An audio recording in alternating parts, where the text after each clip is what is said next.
Yahalavoice.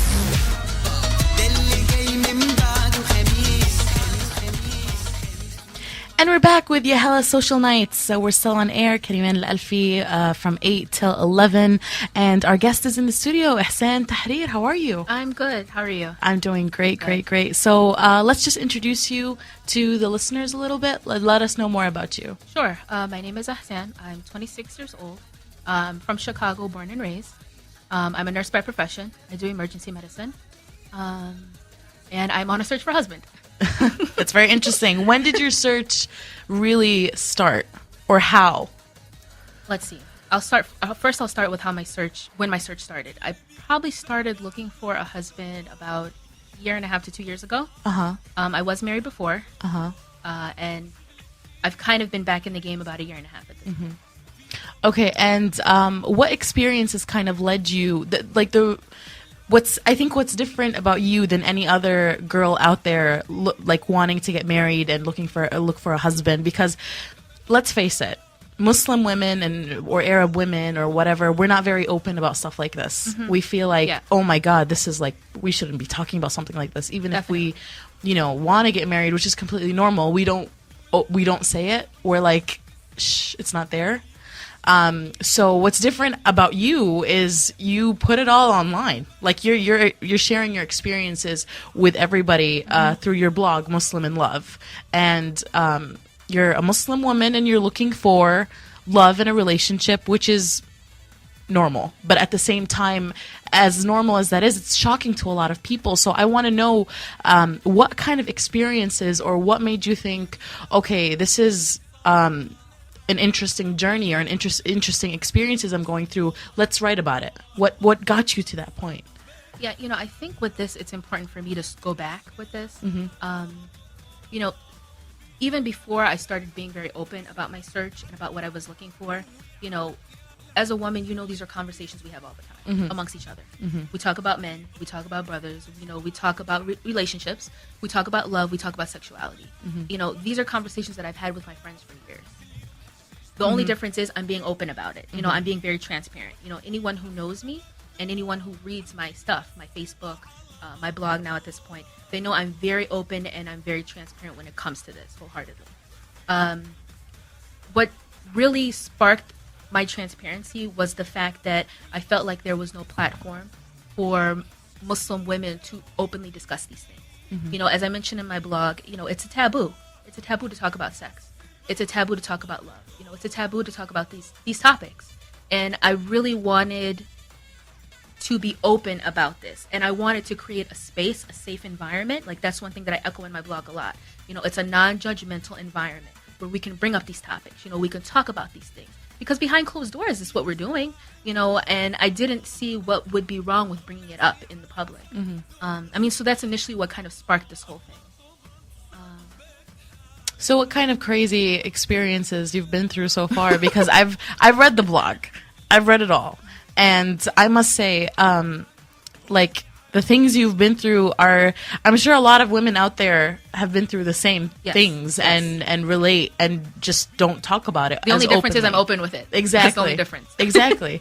And I'm so glad to have you on the show, seriously. And it might be, again, what's crazy about it is that it's something completely normal. Yes. And it's something we discuss in our homes and between our friends and families, and but we're too scared to admit it to everybody else.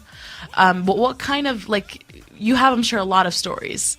Some on your blog and some, I'm assuming, are not yet on your blog. But I'm waiting. I'm waiting for more stories. What story could you share with us now? Oh my gosh, I have so many. I don't even know where to start. Share a few. Feel free. I can probably talk about something recently that I brought up on my blog. It's one of the most recent posts. And of course, I'm not going to mention any names because I don't put brothers on blast like that. but I go to a lot of sit-downs. I've met a lot of, as anyone knows who reads my blog or my Facebook posts, I've been on a lot of sit-downs. I've met a lot of guys. Now, define sit-down. So, essentially what a sit-down is, as Muslims and in Islam, we don't necessarily date. But the process that we use to find a husband is somewhat similar to dating, in the sense that, you'll go out to dinner. There's usually a chaperone there. And you're kind of getting to know each other. And it's a process. It's very similar to dating, minus the sex, minus the touching, minus all of that. So that's usually what a sit down is. So it's kind of like a, just getting to know somebody essentially. Like an interview. Yeah, exactly. Kind of like an interview. So, I've had a lot of sit downs with brothers. Some of them go great. Well, I'm not married yet, so they haven't gone that great. But, right? Yeah. So, some of them have gone good. Others have gone very bad. They're all across the spectrum. So, recently, probably about a couple weeks ago, I went out. I was introduced to a brother through a friend. And, of course, I heard all this stuff. He's a great brother, this and that. My husband has been friends with him for years, that whole thing. We went out, and, conversation was good. I was feeling him. He was feeling me. Like I mentioned, communication was open, all that.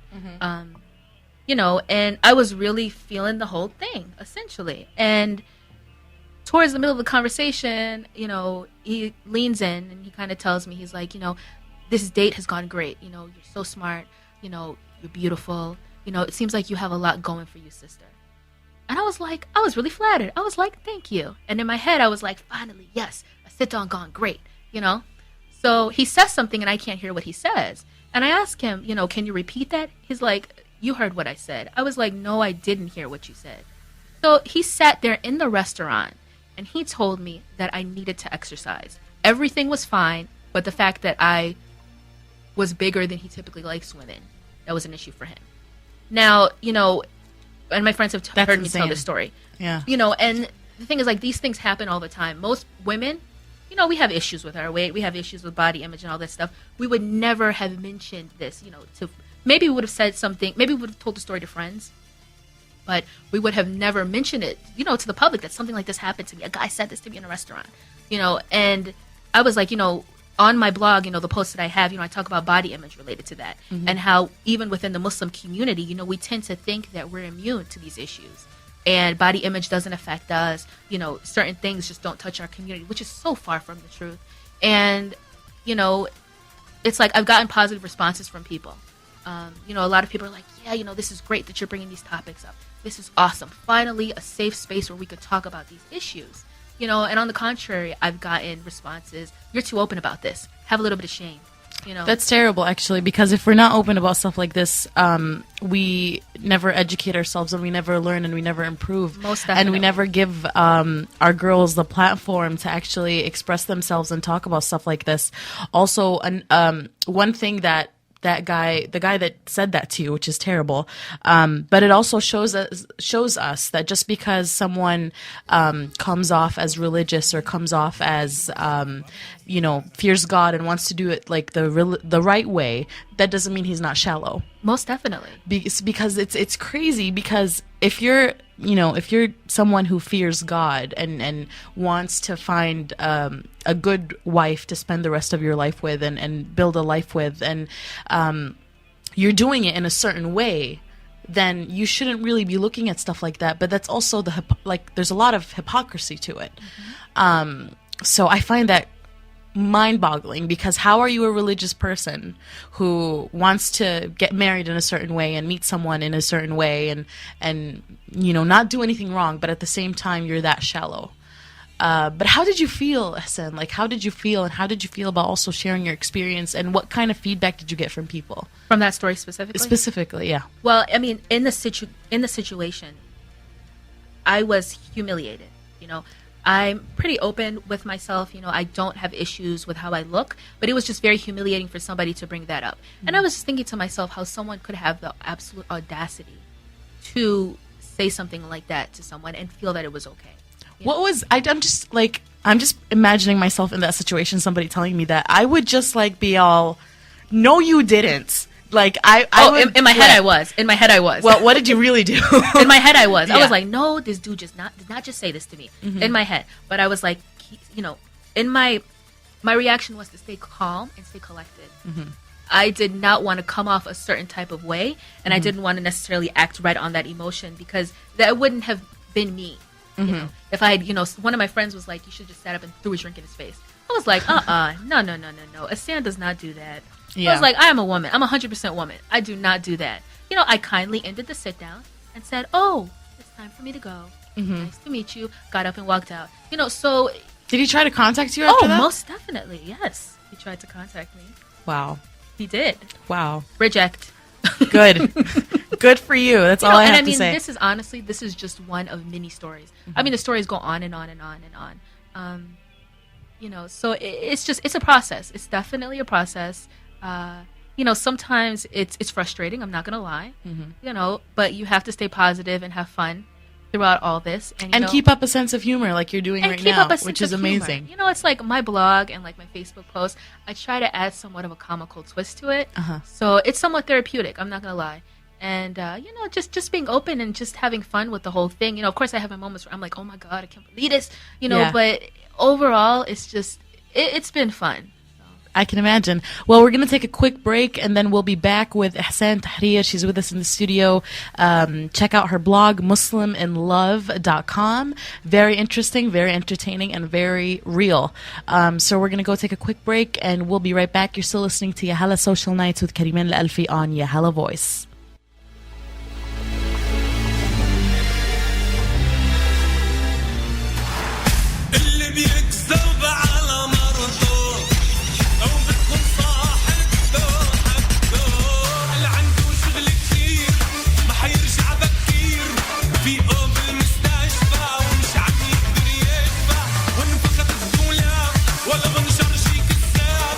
كل يوم حجة جديدة وبيقول مش بإيده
And we're back with Yahala Social Nights. It's Cariman and Alfi in the studio on Yahalavoice. We're live, and we have Ihssan Tahir with us as well. Ihssan, you're here to talk about your blog, Muslim in Love, and it's about your open and very brave search for a husband, a Muslim husband, and you've decided to talk about your experiences and your search for love in this husband openly online, which is very brave of you. And we were talking earlier about, you were telling us your story about, one of those sit downs that didn't really go so well. But one of our listeners, Rola, actually, she wants to know, how is your family dealing with all of this? Are they supportive about it? Do they not like it so much? How do they feel about you being so open online about your experiences? Well, I mean, first off, I think it's very important to mention my family is very involved with me trying to find a husband. They help me a lot. I mean, my mom, she helps me a lot with this whole process. And as far as the reactions with my blog and me being open about it, they haven't had any issues with it. I mean, my mom reads my blog. She has even commented on it. For real? I mean, she's commented on it. So, I mean, my mom is very open. I think I'm bringing to light a lot of the issues that the younger generation is having as far as Muslims with finding husbands and wives. Because she converted in a day when Islam was practiced a little differently, and communities were more closed and communities were smaller, and it was a lot easier finding a spouse. So, stories that I'll tell her, she'd be like, oh my gosh, that would have never happened in my day. So they're very helpful, both my parents, and they're very open, and they know that I'm very open. So, I mean, it hasn't been an issue whatsoever. Well, it's great to hear that they're so supportive about it. But at the same time, don't you fear personally that if you, since you're not anonymous and you're blogging with your real identity, everybody knows, like anybody who would Google you would find out about this stuff. Is one of your concerns maybe somebody going online and finding this blog and then being like, no, I don't really think I want to meet her anymore. What if it doesn't go very well? And then I'll be bashed online. So have you ever thought of something like that, or have you ever been through something like that at all? Well, I'll be very frank and honest. That is something that has crossed my mind. And, if a brother has an issue with me bringing up the reality that we're facing as Muslims living in America and trying to find, a quote that I use on my blog is, finding traditional love in a modern world. So if a brother has an issue with me being frank and being open and being honest, I mean, then chances are he's probably not the one for me. I mean, I've gotten, like I told you earlier, I've gotten a mix of reviews from people. A majority of people are very supportive of this whole thing. They're like, finally, we got this, this blog is great, this blog is excellent. And then, there's also a group of people who have told me, they're like, you need to watch out. You're being too open about this. People might look at you in a negative light. So I've gotten that reaction as well. I'm so open about this. At this point, it's not really a concern for me. I'm being 100%. I'm being real. I'm being me. And if you can't take it, then I'm sorry. Then chances are we probably wouldn't be compatible to begin with. So, I mean, the more I write and the more, I'm really confronting these issues, I'm like, that doesn't even matter at this point. It really doesn't. This is being 100%, this is being honest, this is being truthful, and this is being frank. And it probably is going to help you, like, the more honest you are and the more you write, it's probably going to help you find what you want. Exactly. Yes. Because like you said, if somebody's going to have an issue with something like that, he probably has an issue with you being honest and open and who you are, and then probably you're not really compatible anyway. And, you mentioned a very good point because, I think about anyone who's going through this process of trying to find a life partner, right? One important thing to do is to be honest with yourself. What are you looking for? What do you want? And if you can't confront these issues within yourself, then chances are you probably don't need to be looking, so. That's true. I think what I see a lot today is a lot of young women and young men as well rushing into a marriage without really, really knowing what it is they want. And because they're just focusing on, okay, I want to get married and I want to, start a family and I want to, maybe it's just, I want to move out of my parents' house and get my own life. Because in a lot of people in our culture, they stay with their families till they're married. So whatever the case is that makes you rush into it, if you don't really know who you are, you're not going to really know what you want, and then therefore just going to be in a big mess. It's going to be a big mess. Now let me ask you, Ihssan, of course dating isn't allowed in Islam, and So what do you think are the other opportunities that are available for people doing what you're doing, or is there a lack in opportunities for people who are searching for their future partner? I think the way our communities are structured, we have a lot of growing to do. In the sense that there needs to be more community involvement with finding partners. I went to a mosque recently, and I'm not going to mention the name of it. I went to a mosque recently, and I know the imam, and I had asked him. I was like, "Listen, I'm looking for a husband. Do you have anybody that you recommend?" Gave him what my requirements were, and he looked at it for a second, and he's like, "We don't take part in that business." Part in that business? We don't take part in that business. That's literally what he said. Mm-hmm. So the mosque, well, again, the imam preaches that, dating is wrong, and they constantly try to separate men and women in different rooms, or even in prayer or whatever. Like, men and women are always separated, even in occasions. Sometimes I hear that mosques have, like, a dinner for women only or a dinner for men only. Like, I feel like it's a little too much. So it's just crazy how they're doing all of that, but at the same time, they're not offering opportunities for young Muslim men and women to figure something out. Yep. What would you suggest, Ihssan? Would you ever consider actually starting something for men and women, or organizing, let's say, sit-downs or meetings or stuff like that? Yeah, I'd be totally open to it. And I've actually had people approach me and be like, "Listen, we need to organize something. There needs to be some sort of platform where people can meet and people can mix and people can mingle with the intention of getting married." I have a blog post called "The Pitfall of Segregation," where I kind of bring up the topic of mosques. And, I go to mosques. I go to mosques to pray. That's the first and foremost thing that I go to the mosque for that. But when I go to the mosque as a single woman, I'm also checking out who's there. I'm not even going to sit here and lie. Yeah. I'm being 100% honest. Of course. I want to see who's there. And ideally, in this post, I talk about the places where I would like to meet a husband. I would love to meet a husband in a mosque. That would be my dream.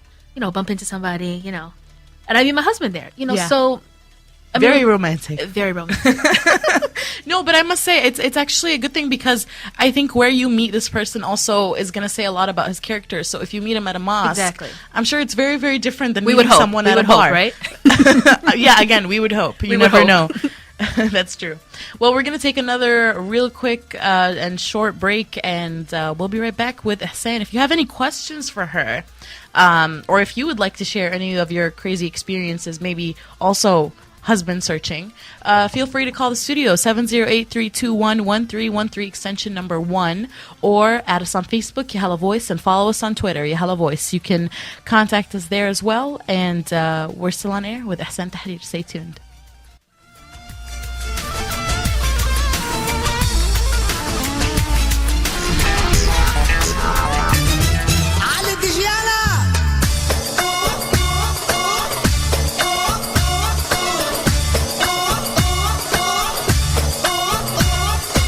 النهارده فرح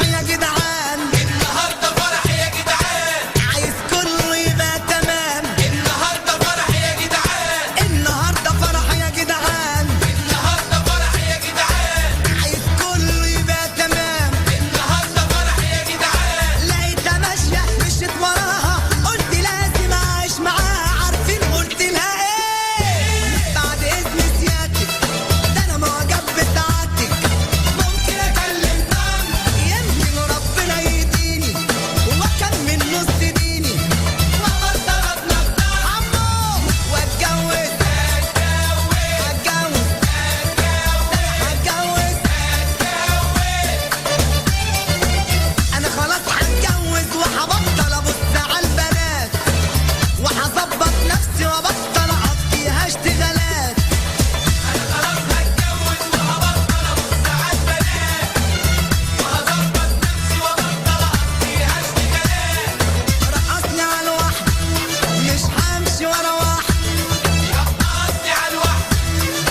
And we're back with Yahala Social Nights, and you're tuning in to Yahalavoice. It's Cariman Alfi live from the studio, and we have our guest also here, Ihssan Tahir, and we're talking about your blog, Muslim in Love. You've shared one of the interesting stories that has happened to you in one of your sit-downs. Would you happen to have any more? I mean, I have so many. I'm trying to think more funny stories. It could be funny, it could be terrible, it could be humiliating, whatever you'd like to share. Just put it out there, girl. Just put it out there. I mentioned so many different stories on my Facebook post. I mean, I went out with a brother once. He ended up being married. Oh, wow. Didn't convey that. So that was interesting. He didn't tell you? Didn't tell me. And he was looking for a second. He was looking for a second wife. Nice. So you see a lot of that. And many Muslim women, they will not admit it, but that happens to a lot of Muslim women. Mm-hmm. Brothers who are already married, who are not being, totally straightforward and tell you they're looking for a second wife.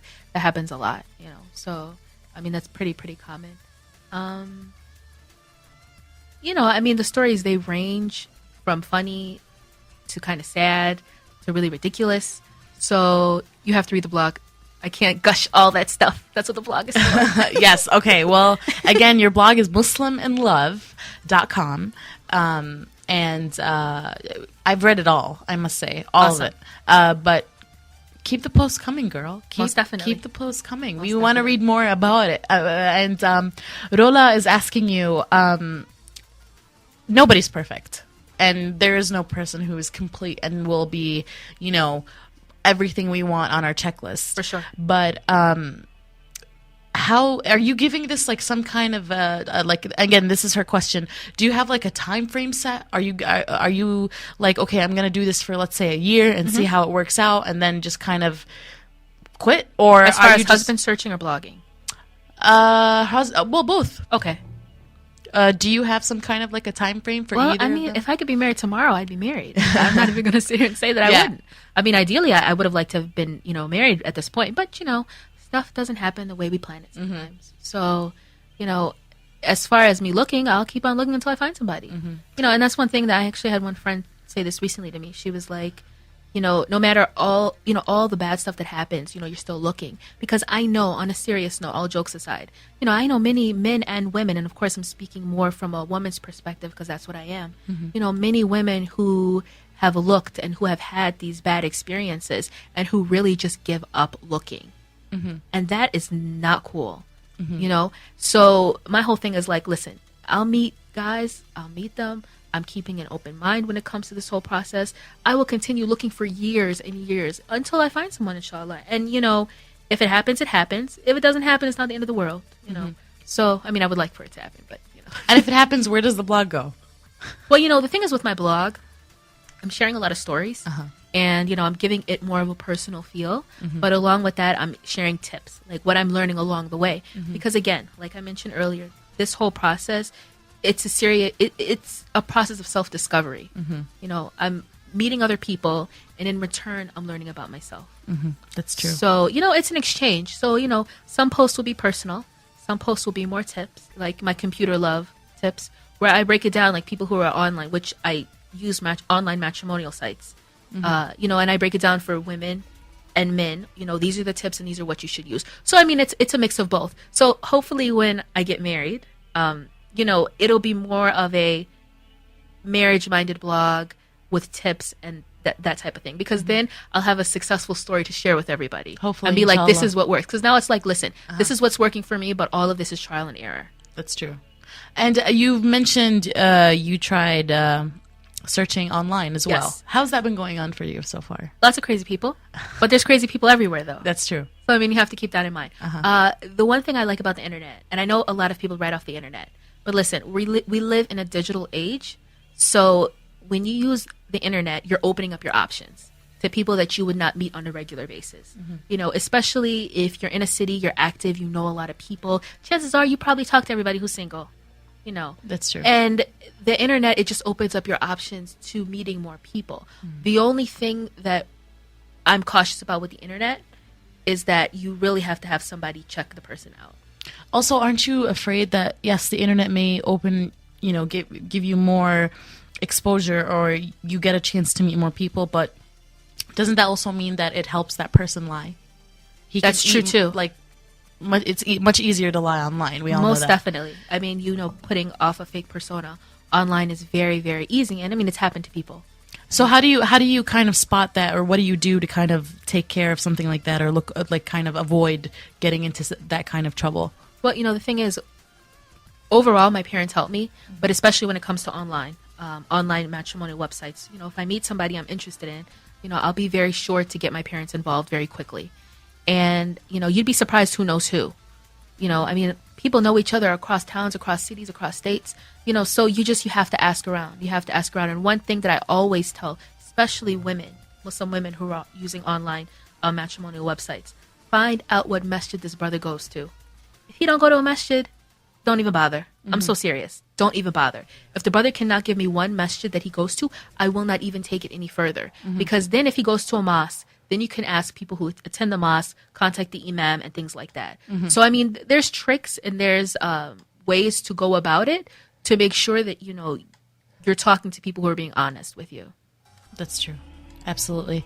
One more thing I actually wanted to ask you is, like, overall, don't you, like you've said you've been through a lot of really bad experiences, and you're still gonna try till you figure something out. And this is actually a question. First of all, Sujud, one of our listeners, she wants to know. She was listening, but she kind of didn't hear when you said what you do as a profession. So can you repeat that for her really quick? Well, I am a nurse by profession. I'm a RN. I work in the emergency room. And you said you also do work I also work at the Zakat Foundation of America as well. Okay. That's great. And Taghreed, one of our listeners, says, with all due respect, I really respect what you're doing, and she says, like, it's brave of you. But at the same time, she thinks, don't you think being discreet would be a little more elegant to try to find a partner? What would you like? What kind of response would you have for somebody who kind of disagrees with you or something like that? Well, I mean, like I had mentioned, I have gotten that response from a lot of people. So, well, let me not say a lot, from some people. So it really does not surprise me that some people take that approach. I think these are issues that need to be brought up in our community. This is my main intent with bringing up these issues. And the purpose of my blog. There has to be a platform for us as women to discuss these problems. Because if these issues, persist, how are we going to come up with solutions? How are we going to come up with solutions of where to meet people? Why are there so many young, beautiful, single Muslim women? And, I know there's brothers too. But again, I speak from the perspective of a woman. Exactly. I have so many, countless friends, educated, smart, beautiful, who are all single. You really need to question, and again, how do we define elegance? I mean, who defines these things? Exactly. I mean, is it improper that I'm bringing up these issues? I mean, but who bases this stuff? Let's just clarify one thing to the listeners. Ihssan is not just meeting all these people just for the hell of it. You are genuinely looking for a partner. 100%. And things have not been working out. You've just been meeting people and things have not been working out. You guys are not compatible. You don't think the same. There's no kind of chemistry there. So that's why you decided to share your tips and your experiences on your blog. It's not a matter of just, what the hell, let's just keep meeting people for the hell of it and have more content for the blog. The blog is only an outlet for you to share the experiences that you actually go through in real life and the people that you actually really meet. And, things just haven't been working out, or you haven't really met the one yet. So I just wanted to clarify that to the listeners. It's not just a matter of, going out there and meeting people. This is a genuine search, and it's just, ma hasalsh nasib, like we say.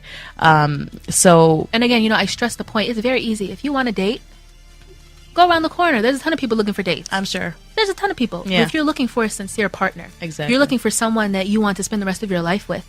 As my mom always tells me, decisions like this are never easy. You don't just wake up and be like, oh, I'm going to marry this dude. No, you have to take your time. we're not talking about a boyfriend, a girlfriend, a date here and there. You're talking about somebody that, inshallah, you will spend the rest of your life with. So it's like I don't take this very lightly. I'm very, serious about this. I'm very selective, which is why, I'm not married at this point, is because I'm not just going to marry any brother who walks up and says, hey, you're kind of pretty. Want to go on a date? So, it's important for people to understand and realize that as well. Absolutely. I want to thank you so much, Ihssan. Thank you for having me. For being on the show today and for sharing your experiences and being so brave and open about it. You're really a role model, honestly, for a lot of young girls out there.